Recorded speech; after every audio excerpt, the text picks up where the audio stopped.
n'amawulire amalungi amalala gennyina on 1st August nali nateekayo okusaba kwange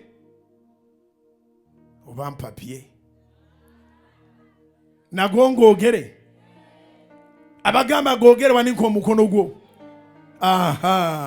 naye kambabulireko ekitundu ebijjudde n'abibawa ku Sande.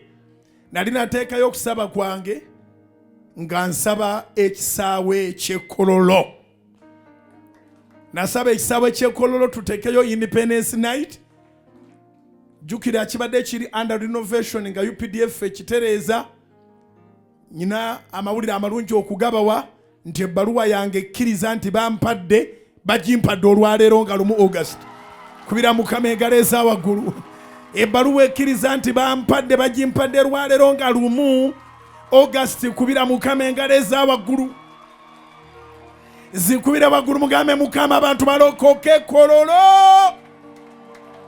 Zikwera waggulu mugambe Mukama abantu bawonere Kololo. Zikwera waggulu mugambe nti abantu bafune independence yabwe Kololo.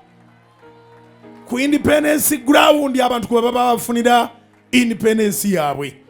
Omwaka oguwedde tetwafulumya lukuŋŋaana n'olu twali kukana niko kacyanuma.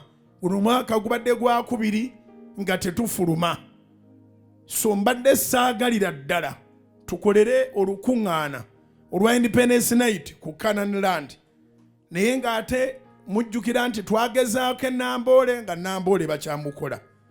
Ate bakyamukola ate kati waliyo season gye bayita CHAN. Emipiira gigenda maaso. Kati oyo Yesu atawanya namuteeka mbirowoozo. Naye mabega akawone nga nedda kansabe Kololo bwe baba baliko batuuse nga bamalirizaako. Tugende tusabire essaawa 24. Tusabire eggwanga, tusabire ensi yaffe, tusabire ebintu bingi nnyo, tusabire obulamu. Operation va muliro yakubeera Kololo. Operation va muliro yakubeera Kololo. Independence Night. Kati kye neesigaliza nja kukyogera ku Sande.